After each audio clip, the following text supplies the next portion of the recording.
Yeah, if I'm getting this done in 10 years, 5 years, and I sell the system to different places in another 5 years, so 10 years later I will just retire. You know, that's the goal. All right, sign conventions. Let me just draw all the cases for you guys. If I label as V1 and V2, all right, and I tell you, it doesn't matter which one is higher, which one is lower, okay, just two voltages. And I label all different cases. They're just plus, minus, minus, plus, right? Two cases. And you have the current flowing here or flowing in here, two cases. So 2 times 2 is 4. You total have four different cases. That's it. That covers everything. If you know how to find out the signs in these 4 problems, I think it will be good for that specific problem on the exam. All right. Plus, minus, current, case 1. Right? Plus, minus, current, case 2.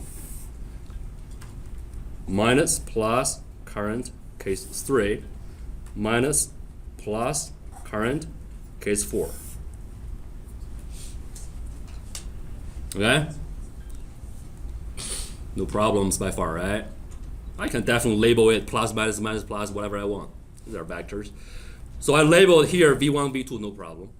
And I'm telling you V1 minus V2 is 3 volts. No problem, right? Just a voltage drop. And I'm telling you I here in this direction is 1 amp. Any problem with that? No. I can do whatever I want, right? Just label this current flowing in here. I define the current flowing into that direction. Doesn't matter plus, minus, minus, plus. Doesn't matter. It's just the physical current flowing in there is 1 amp. Okay? So now I'm asking you to write down the voltage here, plus, minus. If I label it as plus, minus, what's the voltage? What's the voltage? What's the voltage here? Plus, minus. 3 volts, because that's a drop from here to here, right? What about this one? Same. Here, minus 1 amp. Okay? This one, the current doesn't change. 1 amp. Voltage?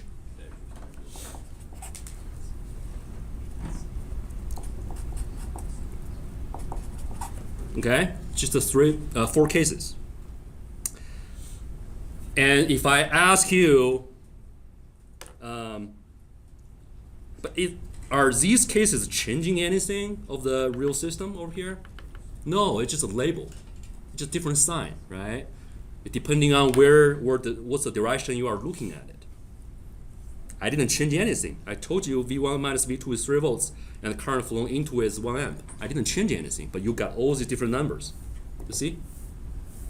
If I'm not changing anything, if nothing has been changed, is the power consumption is like absorbing or delivering, these kind of things. Are they changed?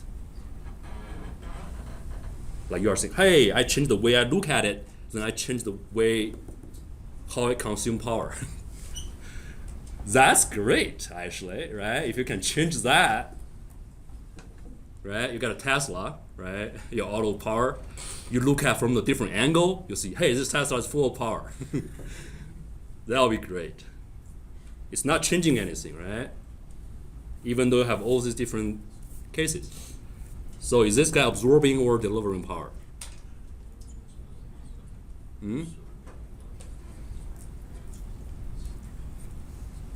So don't get tricked on the problems anywhere, on the exam or anywhere else, okay? It's not changing anything, right? Absorbing or delivering? Absorbing, why? The current flows into the positive. Always think about the battery, right? It's anode, cathode, it's getting current flowing into the battery, so it's charging up the battery, right? You got a plus, minus, and the current's flowing into it. Right? Why not looking at this one? Hey, is this current flowing out of it? Right? Current flowing out of it. It's a negative current, right? It's a negative current. It's just a sign. It's not changing the physical current flowing into it. Right? Is that clear? Okay? At least everyone can get 20 points on the exam after today. Okay? Any questions on this? I don't want to see. It's okay. I don't want to see anybody is losing points on this kind of problem. Right? Another one.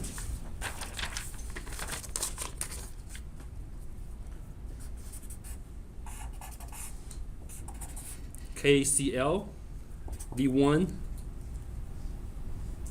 V2, V1, V3, V4, R1, R2, R3. Because I saw a question on Sunday, and I replied to that question online, and so I know still probably 20% of you guys are still getting confused by KCL. Can I just write down this V2 minus V1? So keep in mind, if you use V2 minus V1, you are trying to get the current from V2 to V1, right?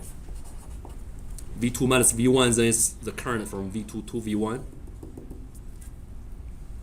V2 minus V1 equals V1 minus V3 over R3 plus V1 minus V4 over R2. Is this correct?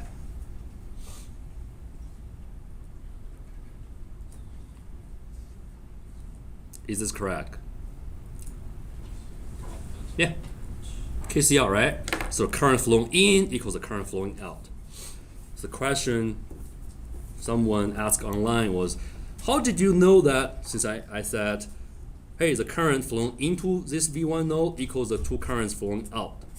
So the question was, how did you know that the currents flowing into V1 from here? How did you know that? I don't. I just assume it. I assumed the current is from here because I'm using V2 minus V1. So whenever you use V2 minus V1, the current is going to flow from V2 to V1. That's it. Okay? Just remember it. Just memorize it. Okay?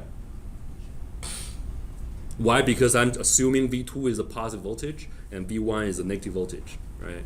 So it's actually, I'm assuming V2 is a higher potential, V1 is a lower potential. Doesn't matter. I don't want to say it's higher or lower. It doesn't matter. It's just like V2, the voltage drop. It's gonna, if you use V2 minus V1, it's gonna be the voltage drop from V2 to V1, right?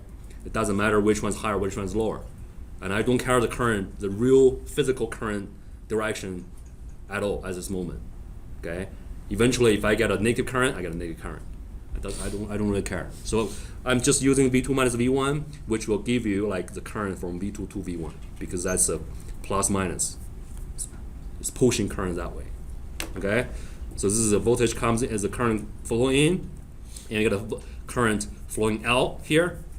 Okay. If I write down this V2 minus V1 plus V4 minus V1 plus V3 minus V1. Is this correct? Is this correct?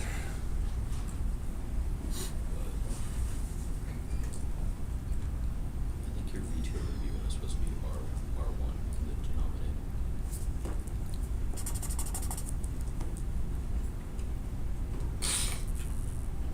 This is also correct, right? V2 minus V1, you're getting the current flowing in. And V4 minus V1, you're getting the current flowing in. And V3 minus V1 is also the current flowing in. So all the current flowing into the node, the summation of it is 0. So that's also KCL. So KCL have two different forms, right? So the first one is the current flowing in equals the two currents flowing out. Another one is all the current flowing into it. The summation of all the current flowing into the node equals 0. Or all the current flowing out of the node is also 0, right? No questions on this, right? Source transformation. So we can look at the example from tutorial 5.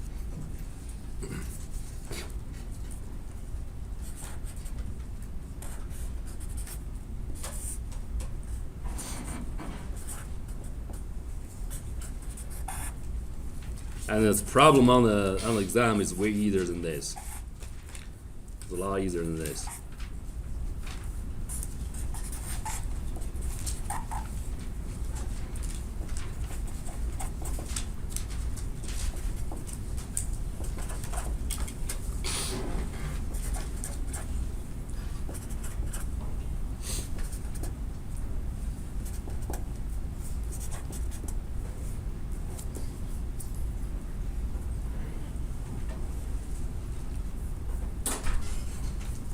Okay.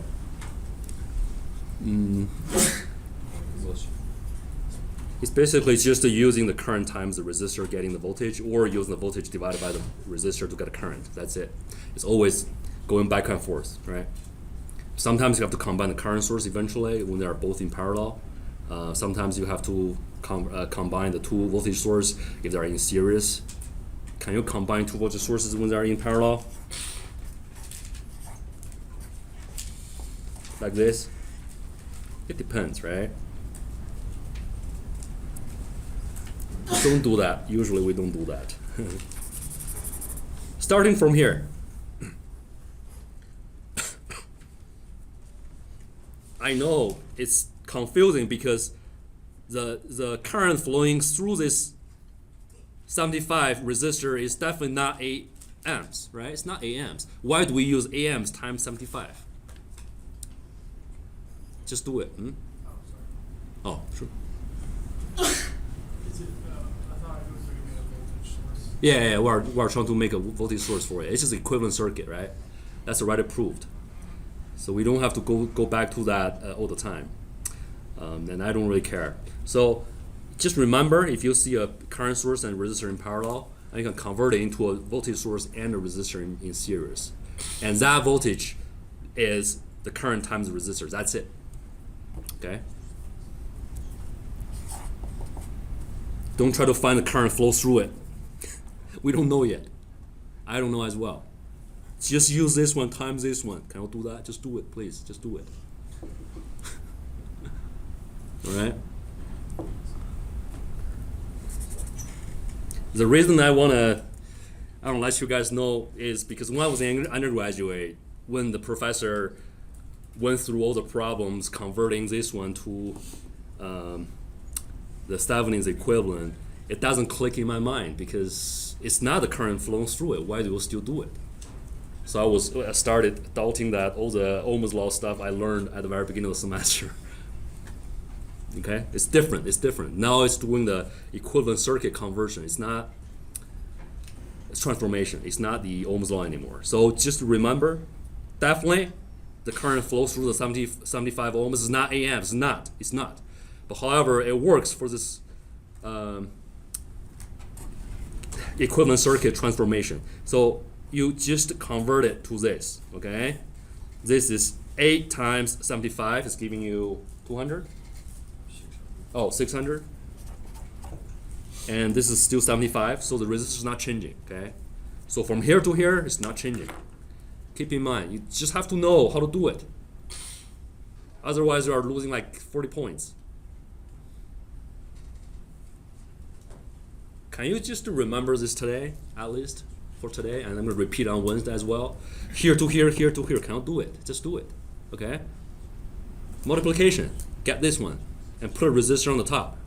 If you see this, you do the division, and then put a resistor in the middle.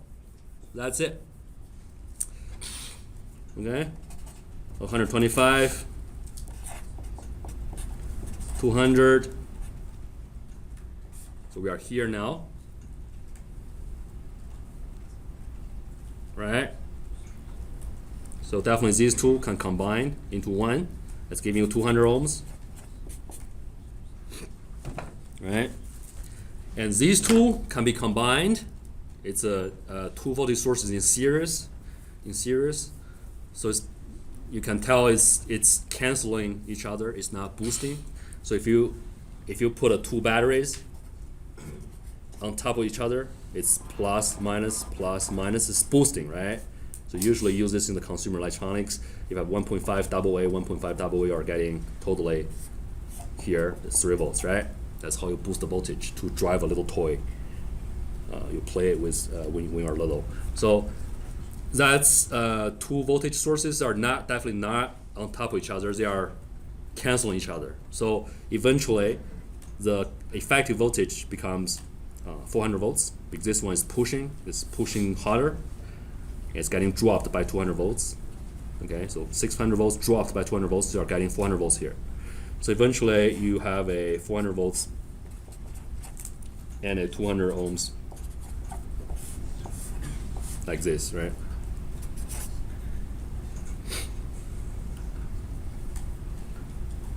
So far, so good.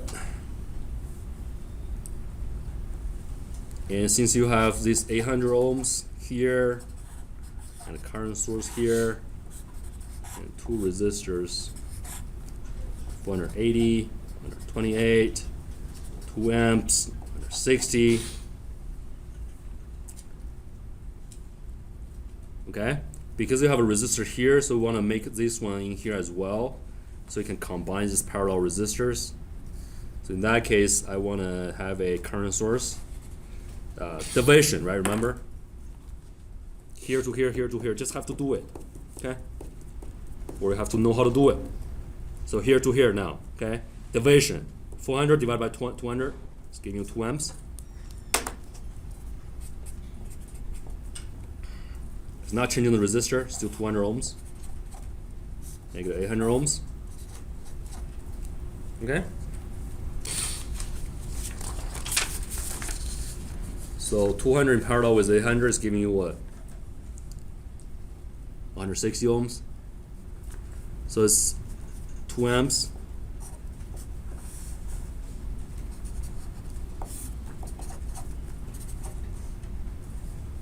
Two amps. 160 ohms. 160 ohms on the top.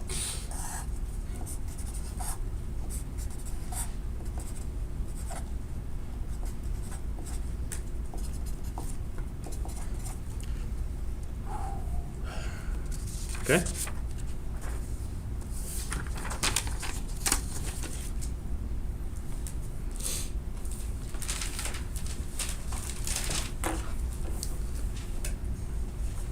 So because you have a resistor in the middle, so we want to combine this current source now. Wait a little bit. So you want to put this one on the top so you can combine these two.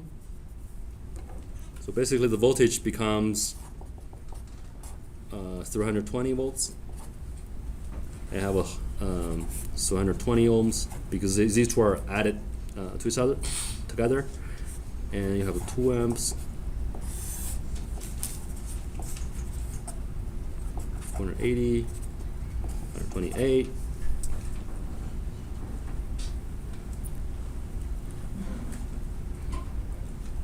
So since you have a current source here, if you convert this one into a current source and a resistor in parallel, you will be able to combine these two current sources since they contribute to the same node. So from here to the current source, just simple division, right? It's 1 amp and have a resistor in the middle in parallel, right? And then you immediately have a 2 amp and another resistor here. So this makes your life a lot easier.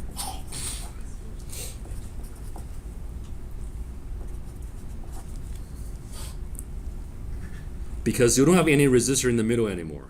It's basically just the same node, same wire, just a metal piece, You draw it in a rectangular shape, but basically they're just metals, right? Like I said, all these metal pieces, you can heat it up and melt it, so they become one joint. No difference. So basically, if you draw it in a different shape, you combine, just pick it, right, and merge it to one node. It becomes like one node have all these branches contributing to a node, right? So you can easily use KCl, right? It's KCl. So, but anyway, you just don't get confused by the rectangular shape. This is just one metal piece. You can merge it to one node. So in that case, these two currents are contributing to that node, right? Flowing into it. Can you add it together? Of course. They are both flowing into that current, into that node. So if you merge these two, it becomes one current without any problems. Okay? It doesn't matter, like if you move it around, you move it here, you are thinking, hey, this is before that resistor, after the resistor, is it making a difference? No, it's just the same metal piece. It's just imagine you have a breadboard. Have you worked with a breadboard, like a little with all the holes you can plug in the lab? If you have a long wire here and short wire here, okay? For example, these two current sources, a very short wire, a very long wire, okay? You have a very like a long wire like this, all right? And you move it to here, just bend it. It's not making a difference, right? It's still the same wire, same thing, no difference. So definitely you can merge these two. You can merge these two. So this becomes what? 3 amps, right? And then you have 3 resistors in parallel. That's very easy to solve. Okay?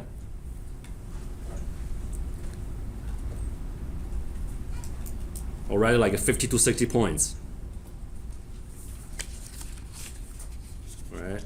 And you have several like multi-choice problems. If you don't know which one to pick up, just pick up C. Just kidding. It's a 20% chance to get it right? So eventually, let me calculate for the chances. So everyone can get like 70 points out of 100.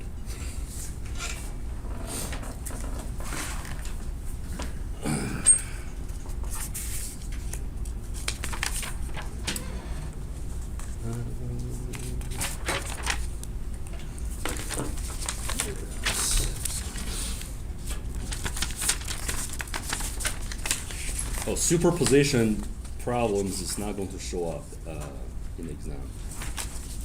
I haven't taught it yet. You'll see on the announcement probably today or tomorrow. You'll see superposition. What is superposition?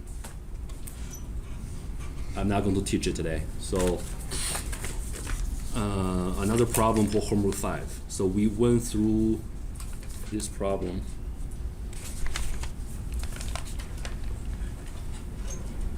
Oh, let's do this one first. Tutorial 5, since it's due today. Okay, let's do this one. Higher priority here.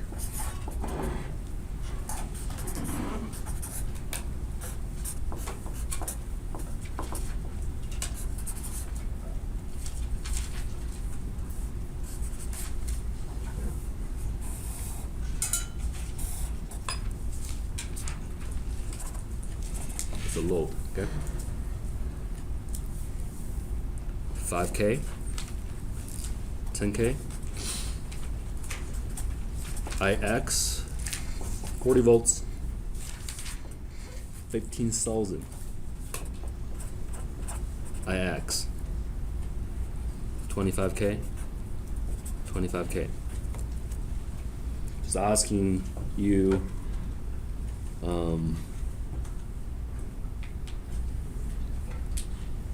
what is V2? What is it asking? Use the node voltage method to solve the circuit with the test source. Oh, it's basically asking you to find out RTH. So how to find RTH? RTH. Oh yeah, you need to know how to find RTH as well in the midterm. Important. There are multiple ways to find RTH because VTH usually is not that difficult. Remember? How do we find VTH? The 2 steps. First step, the low resistor. Yeah. Second step. So VTH is what? VOC. Why is it called VOC? Open circuit. Why is open circuit? Since the load is removed. You remove the load, it becomes open circuit, right? So load is removed, becomes open circuit. Then you just find out the open circuit voltage. And that's VTH. If you know VTH, you know RTH, you can draw that Stefan's equivalent circuit, right? So why this is easier? We have done this so many times. Doesn't matter, it has a dependent source, has something else. We just either use what? 2 methods, right? We have learned. What are these two?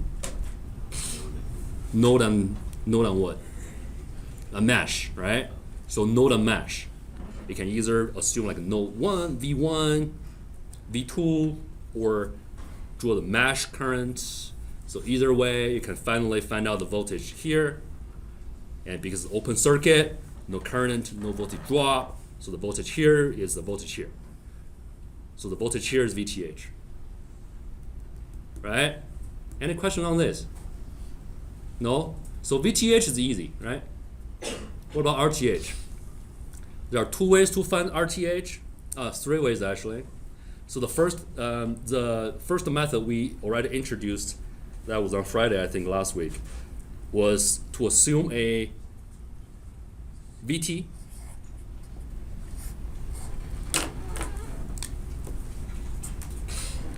So this VT is gonna provide an IT because you put a voltage source here.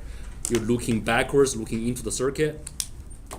No matter what are in there, you don't really care. Okay? You just treat everything as a box. It's like a box. Okay, as a box. So how do you know the resistance in it? Ohm's law, right? Ohm's law. You connect the voltage source here. As long as it's a linear, it's a DC circuit, linear circuit. You can do this, definitely do this. So you connect the voltage source here, and you measure the current, and use VT over IT to find out RTH. That makes sense, right? Makes perfect sense. You're looking from the outside. You're looking from the output. You connect a voltage source over there. The voltage source is gonna pump current into or inject current into that whatever box is. And you measure the current. You got a voltage, so you know the overall voltage and the overall current. Just voltage divided by current. You got a internal resistance by looking backwards. So that's by definition. That's gonna be RTH. Okay. So now let's see how do we solve this problem. You're always afraid of assuming more variables, right? But it won't be that difficult since you don't have to calculate what VT and IT are. You don't have to calculate it. Just need to get the ratio here, right? Let's just use node for now and see what's gonna happen. V1, right? V2. V2 is not VT, so we'll have to assume another V2 here, which is annoying, but it's okay. Just two nodes. What do we have? 40 minus V1 divided by 5K is this current equals V1 over 10K because that's V1 and ground. So that's V1. V1's voltage across the 10K resistor, so use V1 over 10K. And this current is, what is that current? Voltage source. We have done this for multiple times, right? Have to assume an IY. I know this is annoying. Let's do it. But we can cancel this later, usually, right?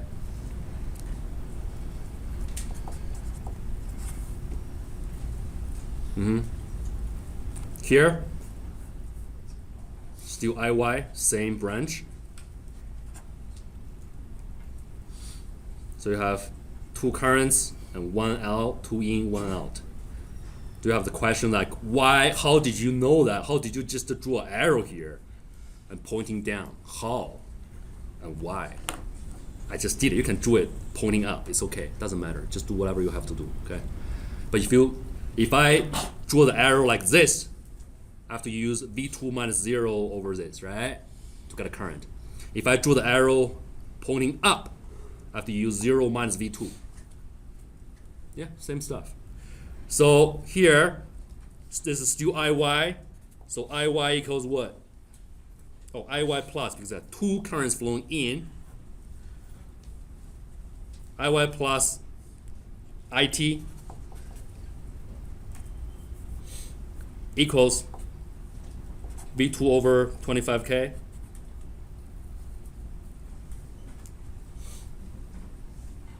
Just two nodes. Ix. Oh. Yeah, let's just list it. So V2 minus V1. We have to address X now. So V2 minus V1 is going to be the voltage drop here. It's 15,000 Ix.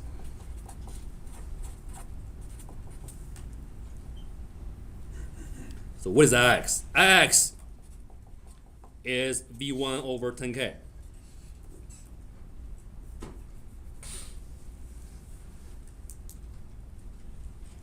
What is IT? IT is VT minus V2 over 25K, right? So these are, that's all the equations we need, I believe. What's the goal? Find out the ratio, right? So you're not calculating VT or IT at all. How to find the ratio? By using all these equations.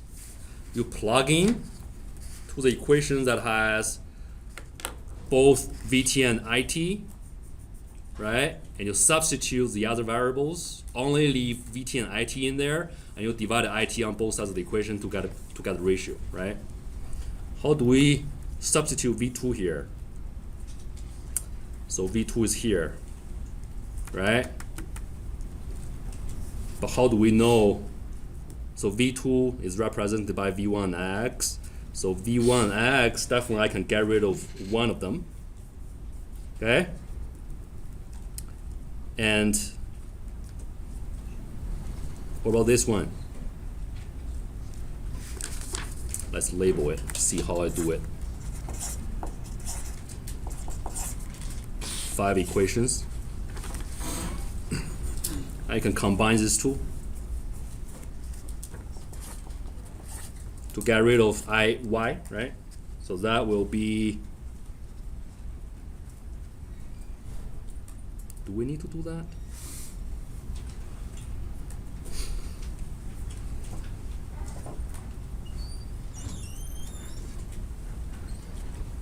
So do the subtraction on both sides of the equation. Let's just do it, okay? This minus this, V2 over 25K minus 40 minus V1 over 5K equals this minus this, right? So you can get rid of IY. So this is IT minus V1 over 10K. So got equation 6. Let's see if this is helping.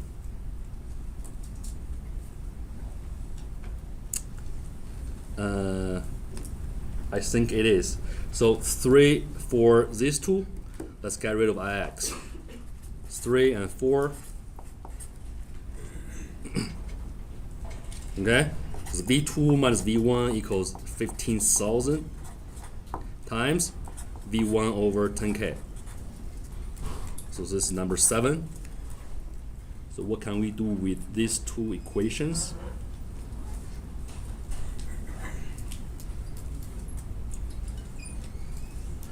Remember, we work here, right? We work here because this one has both VT and IT. And potentially I can eventually have this one substituted by something else which only has VT or IT. Oh, sorry, didn't look at time. So we'll keep working on this on Wednesday. Right.